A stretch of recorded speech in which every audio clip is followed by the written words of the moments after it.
Saya ingat hakikat politik dunia itu perlu kita hayati lah, yakni Amerika Syarikat telah umumkan kepada dunia dan telah mengembelingkan suara-suara di seluruh dunia bahawa sebarang rancangan bagi Abu Mazen dan bagi pihak yang berkuasa Palestin PA untuk mendapatkan keanggotaan penuh di bangsa-bangsa bersatu akan tidak direstui oleh Amerika. Ini pendirian rasmi Amerika diberitahu kepada seluruh dunia. Dan ini kita tidak perlu herankan, ini dari segi logiknya akan berlaku. Dan Presiden Obama tidak boleh kelihatan menarik balik ancamannya untuk menyekat sebarang usaha memberikan kedudukan kerusi di bangsa-bangsa satu kepada Palestinian Authority PA. Kesan atau senario-senario yang mungkin berlaku kan akibat daripada kemungkinan besar Amerika Syarikat akan gunakan vetonya supaya keanggotaan yang diura-urakan oleh Palestinian Authority dan Abu Mazen ini tidak dapat sampai ke peringkat pengundian dan tidak dapat akhirnya disetujui oleh bangsa-bangsa satu secara umumnya. Kesan pertama saya ingat dari segi hitung pendek lah, masa jangka pendek ni. Secara spontan keputusan bila diumumkan bahawa usaha Palestinian Authority ini tidak direstui Amerika, maka mereka gagal dalam usaha ini. Jadi kesan secara spontan terasa saya ialah keadaan yang tegang lah, dan keadaan yang menimbulkan perasaan sedikit huru-hara di merata bahagian dunia lah. Khususnya tentunya di dunia Arab dan lebih khas bagi Palestin di bandar-bandar seperti Ramallah, Nablus, di tebing barat, di Gaza dan sebagainya kan. Ini tempat-tempat kita dapat jangkakan akan timbul berbagai reaksi yang tidak menyenangi keadaan yang akan berlaku ni lah. Yakni akan berlaku demonstrasi, tunjuk perasaan, dan kalau dalam situasi begini, kalau Israel mengambil tindakan keras bagaimana yang selalu ia mengambil terhadap Palestin, ini akan menyemarakkan lagi negara-negara Arab. Kemungkinan juga perasaan-perasaan negatif dan demonstrasi di bandar besar ini akan juga sampai ke daerah-daerah kawasan kita, mungkin di Kuala Lumpur, di Jakarta dan sebagainya, yang selalu berlaku lah. Jadi ini antara saya ingat senario yang boleh kita jangkakan pada masa pendek lah, yang bila keadaan ini akan diumumkan di bangsa-bangsa bersatu. Tetapi pada saya, kalau kita pandang masa depan dan bila kita cakap tentang senario yang lain, ini terutamanya senario yang sedikit dalam lingkungan masa panjang lah, katakan 1 tahun, 2 tahun dari sekarang. Saya sedikit berbeza pandangan dari segi menganalisa isu ini, sebab kita diberitahu kebanyakan pemerhati dan ahli politik dunia mengatakan bahawa kegagalan pihak berkuasa Palestin di bawah pimpinan Mahmud Abbas atau dikenali sebagai Abu Mazen untuk mendapatkan hak mereka, kerusi mereka dalam bangsa-bangsa bersatu ini, mengikut banyak pengamatan politik, akan menimbulkan keadaan huru-hara, dan umumnya rumusan mereka buat ialah ini merugikan pihak Palestin, rakyat Palestin, kepimpinan politik Palestin. Saya tidak setuju dengan pandangan ini. Pada saya, dalam bahasa Inggerisnya, mungkin ada blessing in disguise. Mungkin ada perkara-perkara yang mungkin timbul hasil daripada keadaan yang tidak disenangi oleh rakyat Palestin sekarang ini. Yang saya maksudkan begini, kalau kita perhatikan sebenarnya, Abu Mazen dan Mahmud Abbas bila mendesak untuk mendapatkan keanggotaan penuh sebagai anggota rasmi di bangsa-bangsa bersatu, menjadi negara yang diiktiraf sebagai negara bebas dan daulat,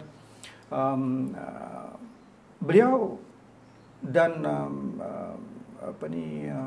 pihak berkuasa Palestin, kalau kita perhatikan benar-benar dari segi dinamis kumpulan Palestin, beliau tidak sangat direstui oleh sebahagian besar daripada rakyat Palestin. Walaupun secara rasmi beliau mewakili, tetapi kalau kita lihat dari segi fakta dalam pilihan raya yang berlalu dan sebagainya, bila kita timbulkan tentang Palestin, kita jangan lupa bahawa kumpulan rakyat Palestin ini adalah kumpulan yang bergerak yang dalam diaspora Palestin.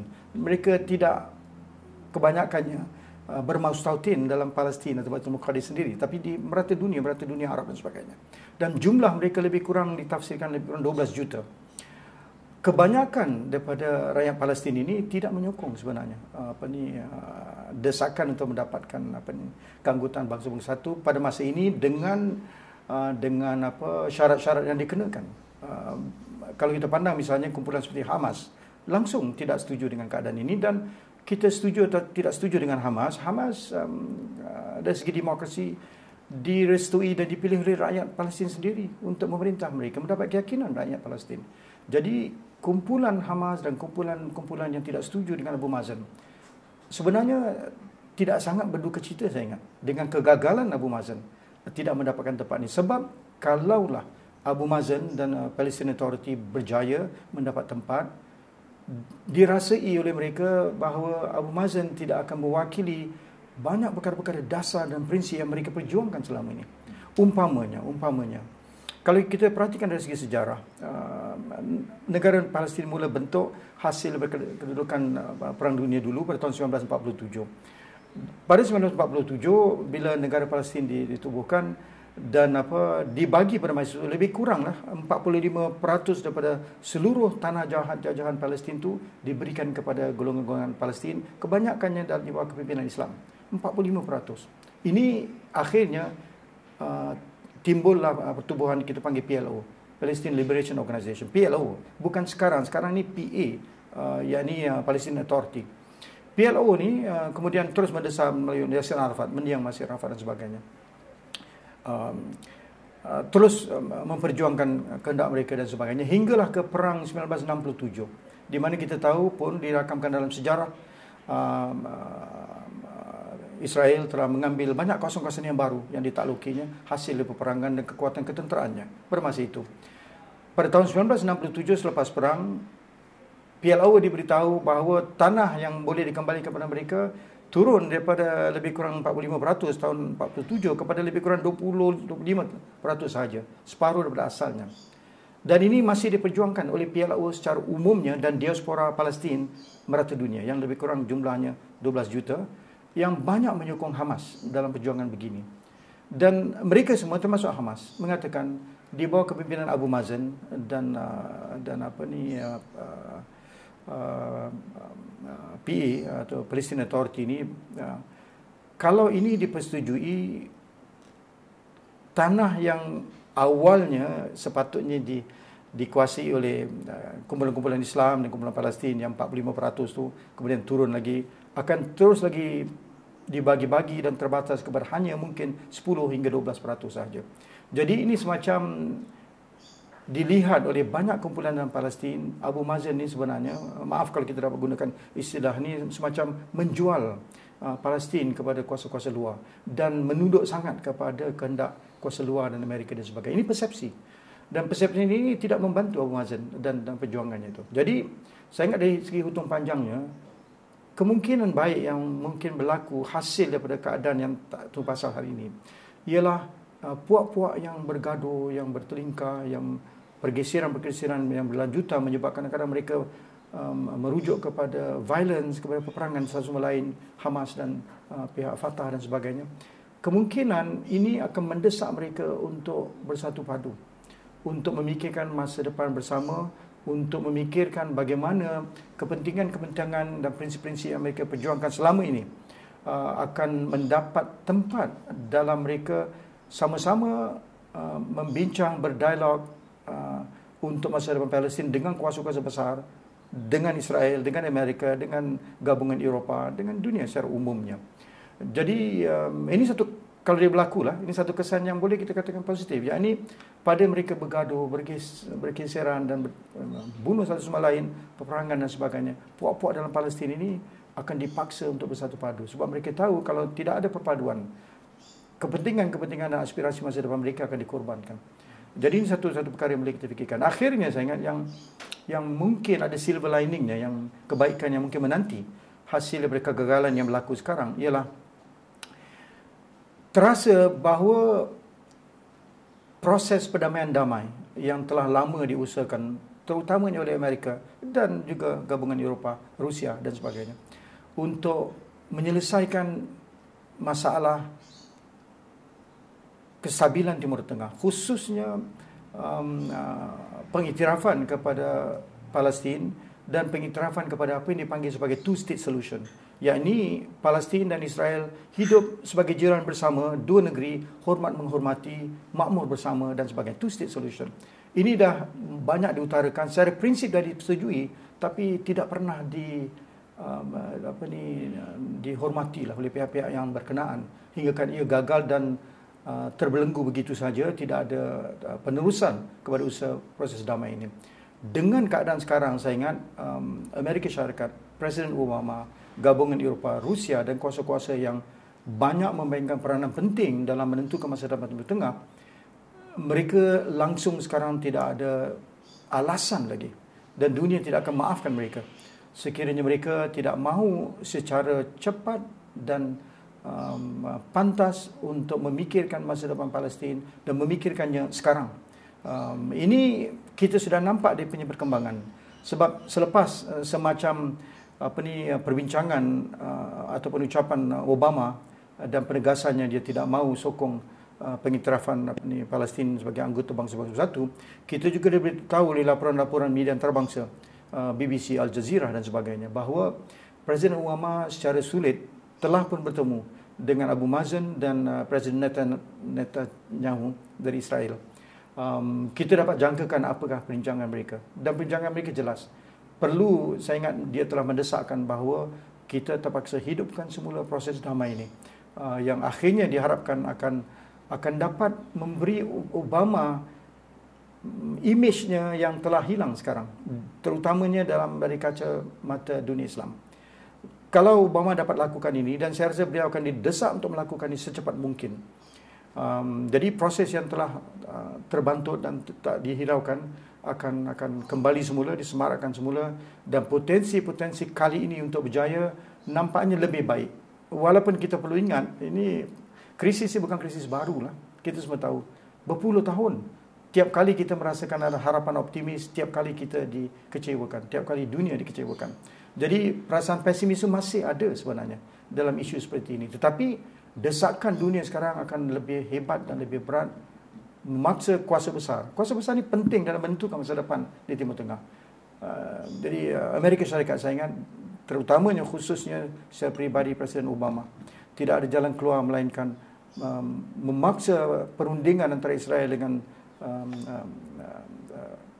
kepimpinan Palestin untuk memikirkan bagaimana untuk menuju ke depan. Dan kita dah dengar pun semalam, kalau tak salah saya, amaran daripada negara-negara seperti Perancis, Presiden Sarkozy mengatakan sudah sampai masanya, kesabaran kita sudah habis. Sekarang perkara ini nampaknya gagal, tapi kita tidak janji daripada dunia dan bangsa bersatu. Proses damai ini, perjanjian antara Palestin dan Israel ini, mengikut beliau, perlu dijalankan dan diselesaikan paling lama 1 tahun. Katanya kalau tidak, seluruh dunia akan kecam apa yang berlaku sekarang ini, dan ini tidak adil. Jadi desakan-desakan ini, saya ingat, oleh pemimpin dunia diluahkan secara terang-terangan kepada pengetahuan dunia, akan memaksa proses ini hidup kembali dan mungkin akan membantu menghidupkan semula apa yang telah mati, iaitu proses kedamaian.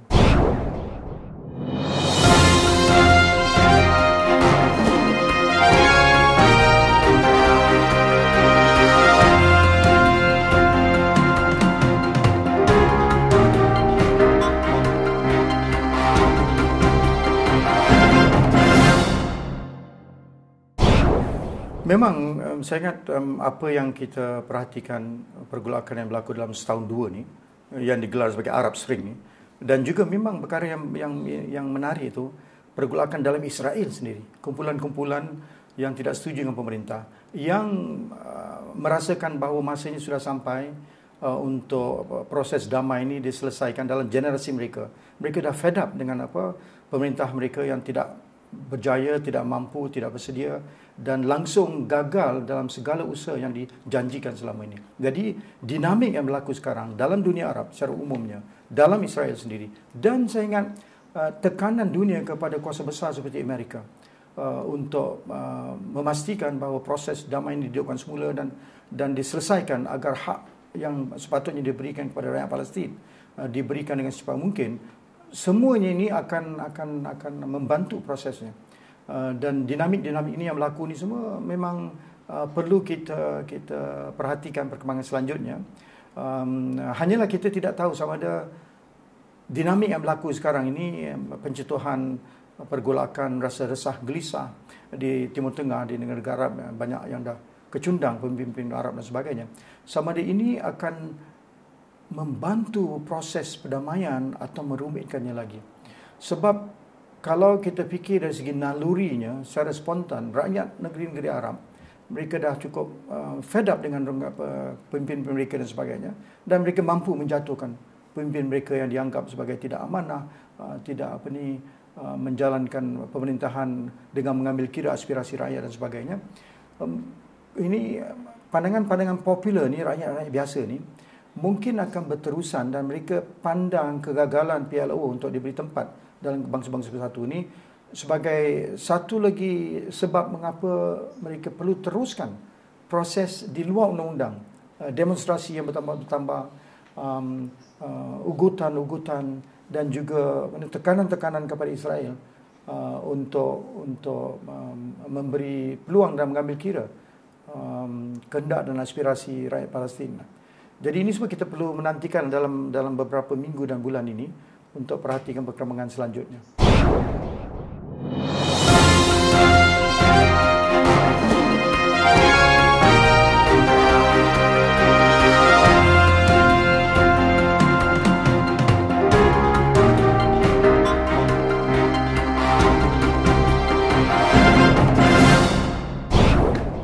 Saya ingat boleh kita jangkakan kehampaan yang meluas di kalangan dunia Islam. Memang tahun lalu dalam 2 upacara besar yang diumumkan kepada dunia, Presiden Obama telah berjanji, katanya dalam setahun dia yakin dan dia mengharapkan akan berlakunya wujudnya sebuah negara Palestin yang baru, yakni proses yang selama ini terbengkalai antara Israel dan Palestin untuk menentukan masa depan rakyat Palestin dan tertubuhnya sebuah negara Palestin yang independen dan berdaulat. Bagi Obama tahun lalu sepatutnya sudah mula berlalu. Tapi perkara ini hanya berlalu kalau Obama sendiri dan Amerika mengkotai apa yang ia nyatakan, dan apa yang berlaku ialah beliau tidak jalankan apa yang beliau janji dan amanahkan kepada dunia, khususnya kepada dunia Islam. Dan ini secara langsung akan menurunkan imej beliau yang selama ini nampaknya baik kepada satu tahap yang agak rendah sekarang ini. Tetapi saya ingat kita perlu fikirkan juga, dan kebanyakan daripada kita mungkin tidak begitu perasan dan sedar. Presiden Obama ni, setakat yang kita selalu mengatakan, Presiden Obama memberikan ucapan, Presiden Obama memberikan ketetapan, dia buat itu, dia buat ini. Kita lupa sebenarnya yang memimpin atau menerajui kepimpinan negara Amerika bukan Presiden Obama. Ini satu hakikat politik dan pola dunia dan politik Amerika yang perlu sangat kita faham. Di Amerika, semua Presiden Amerika, saya tidak fikir ada pengecualiannya. Mungkin ada 1-2 dalam sejarah. Tapi setakat yang kita tahu, semua Presiden Amerika, tangan mereka, mulut mereka, minda mereka, kuasa mereka dikawal dan dibatas oleh banyak kuasa-kuasa dan pengaruh-pengaruh dan suara-suara yang amat berpengaruh di Amerika. Terutamanya bagi golongan-golongan orang-orang yang menyokong Israel. Ini satu hakikat yang semua orang tahu. Institusi-institusi besar, institusi keuangan, institusi politik, institusi kajian, pihak media, banyak. Malah dalam parti Presiden Obama sendiri, Demokrat, terdapat ramai para senator yang akan menyokong Israel. Apa saja berlaku, mereka menyokong Israel kerana aspek-aspek sejarah, budaya, politik, strategi dan sebagainya. Dan Presiden Obama terpaksa menghadapi segala kenyataan ini dalam pentadbiran dia sebagai pemimpin ulung Amerika Syarikat. Itu melemahkan kedudukannya. Jadi dia semacam, saya ingat, berbelah bagi. Mungkin terasa bagi kita dalam hati dia nampak ketidakadilan, dia nak ubah, dia nak ingat dalam sejarah sebagai seorang pemimpin yang mampu menyelesaikan masalah yang lebih 50-60 tahun tak dapat terurai, masalah Palestin dan Israel. Tetapi beliau menghadapi hakikat politik yang begitu besar dan berat. Kalau beliau mengenepikan hakikat politik di Amerika, masa depan beliau sendiri akan tergugat. Khususnya, kita jangan lupa dua perkara tentang Presiden Obama dan Amerika. Satu yang kita terangkan tentang lobby-lobby yang penting dan kuat, pengaruh-pengaruh pihak-pihak Israel di seluruh Amerika, terutamanya dalam pihak-pihak kuasa-kuasa besar dalam pola politik negara Amerika sendiri. Yang kedua, Presiden Obama memang inginkan beliau dilantik semula bagi penggal kedua sebagai Presiden Amerika. Dan ini akan berlaku tidak lama lagi. Dalam proses pilihan raya Presiden akan datang ini, dia amat tahu sekiranya dia tidak dilihat oleh golongan-golongan lobby yang menyokong Israel sebagai tidak simpati pada Israel, sebagai memihak sangat kepada PLO dan Palestin dan dunia Islam dan sebagainya, hakikat politik menyatakan beliau akan ditentang sehebat-hebatnya dalam partinya sendiri oleh banyak rakyat Amerika yang akan bakal mengundi dan akan menidakkan beliau penggal yang kedua sebagai presiden yang berterusan di Amerika. Jadi beliau tentunya telah dinasihatkan dan beliau sendiri tahu menjadi presiden Amerika perkara-perkara ini perlu diberikan segala keprihatinan. Kalau tidak, survival beliau sendiri tidak terjamin. Jadi dalam keadaan yang ketat sedemikian, nampaknya beliau lebih mirip kepada hakikat politik dalaman Amerika daripada isu-isu keadilan Palestin dan sebagainya kan. Ini penting bagi dia tapi tidak terlalu penting bagi dia. Yang lebih dipentingkan ialah masa depan dan survival dia untuk menang sekali lagi sebagai presiden Amerika. Dan untuk menang, dia tak ada jalan keluar tetapi menghambat hati, mengambil hati orang-orang yang mahu mementingkan kedaulatan, kemakmuran dan masa depan Israel yang terjamin. Ini satu perkara yang amat berat yang beliau hadapi. Keadaan yang sukar yang kita semacam merasakan sekarang ialah pada satu pihak, desakan dunia kepada Amerika adalah terlalu kuat dan terlalu berat, terutama daripada gabungan negara-negara Eropah. Eropah ni berbeza sedikit dengan Amerika dari segi Palestin. Semacam kita nampak lebih mirip, lebih simpati kepada Palestin. Malah terasa sekiranya pengundian dibuat di bangsa-bangsa bersatu supaya keanggotaan Palestin disahkan, semacam terasa bahawa Palestin akan menang. Sebab gabungan banyak negara di Afrika, Eropah, negara-negara timur dan negara dunia umumnya, lebih banyak nampak sudah sampai masanya Palestin diberi tempat dan hak mereka di bangsa bersatu. Jadi kuasa Eropah ni kuat, kuasa Rusia juga kuat. Kita timbulkan Rusia sebab Rusia juga seperti Amerika mempunyai apa kita panggil kuasa veto.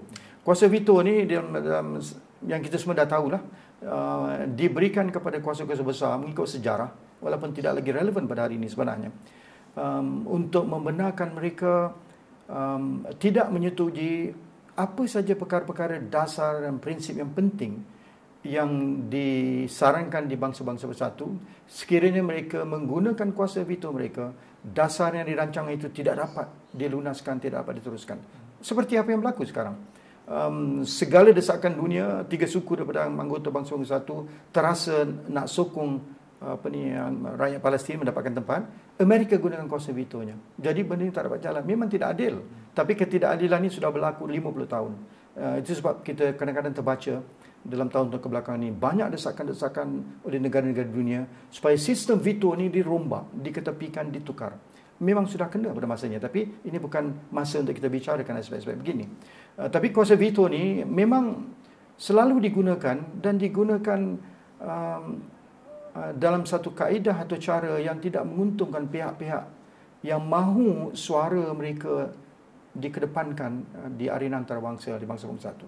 Seperti di Palestin ini, isu Palestin. Umpamanya mengikut sejarah setakat yang saya tahu, Amerika Syarikat sendiri telah menggunakan kuasa veto ini dari semenjak tahun 1970 hingga sekarang lebih kurang 40 tahun. Kalau tak salah lebih 40 kali. Jadi semacam tiap-tiap tahun ada Amerika gunakan kuasa ini. Ini dah digunakan begitu banyak sekali lah. Hingga kan ia menimbulkan isu keberkesanan bangsa-bangsa bersatu dalam membela aspek-aspek keamanan, keadilan rakyat-rakyat dunia dan sebagainya. Jadi aspek atau faktor-faktor gini juga perlu kita mengambil kira lah dalam penilaian kita tentang peranan Obama, kenapa gagalnya usaha rakyat Palestin dan pola politik dunia secara amnya.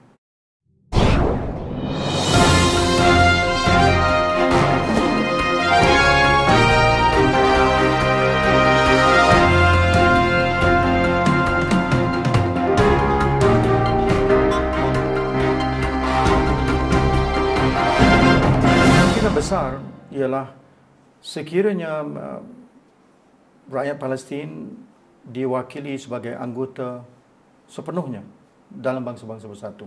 Sekiranya ini berlaku, ini menguatkan kedudukan taraf status kuasa Palestin dan wakil-wakil Palestin, PLO ataupun PA, dalam bukan saja dalam memperjuangkan hak-hak mereka yang selama ini telah tidak sangat diindahkan, dan terutamanya dalam hubungan mereka dengan Israel.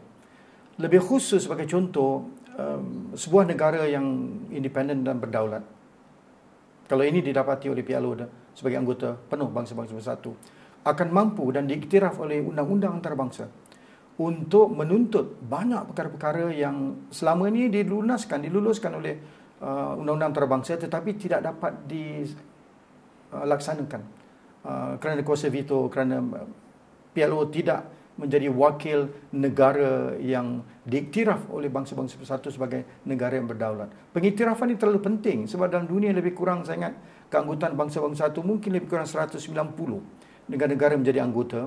PLO tidak menjadi anggota, Vatikan menjadi anggota juga yang bersekutu. Jadi dengan keanggotaan ini, PLO akan dapat membicarakan dan mengharapkan bahawa bukan saja maruah, imej dan kedaulatannya akan kembali ke pangkuan rakyat Palestin, tetapi desakan-desakan yang telah disuarakan semenjak tahun 1947 tertubuhnya Palestin dan selepas perang 1967 di mana Israel mengambil banyak kawasan-kawasan baru negeri Palestin, ini semua akan dibincang semula. Ini semua akan dirombak semula untuk meja perundingan dan isu-isu penting yang selama ini tidak dilayani oleh Israel, misalnya seperti jutaan pelarian Palestin yang merata dunia di Israel sendiri, banyak pelarian, dan di dunia Arab. Selama ini Israel tidak mengiktiraf mereka. Dengan kedudukan kerusi oleh PLO dalam Bangsa Bersatu, ini juga terpaksa diselesaikan. Dan termasuk isu-isu yang lebih asas lah, misalnya hak-hak Palestin untuk mendapatkan sumber-sumber air dan hak mereka sebagai negara berdaulat untuk dijamin keselamatan mereka daripada dicerobohi. Banyak hak-hak mereka yang selama ini mereka tuntut akan dapat mereka perjuangkan dengan lebih kerap dan lebih berkesan dengan keanggotaan penuh mereka di Bangsa Bersatu. Dan ini memang secara logiknya tidak sangat diharapkan berlaku oleh Israel. Kita faham keadaan begitu.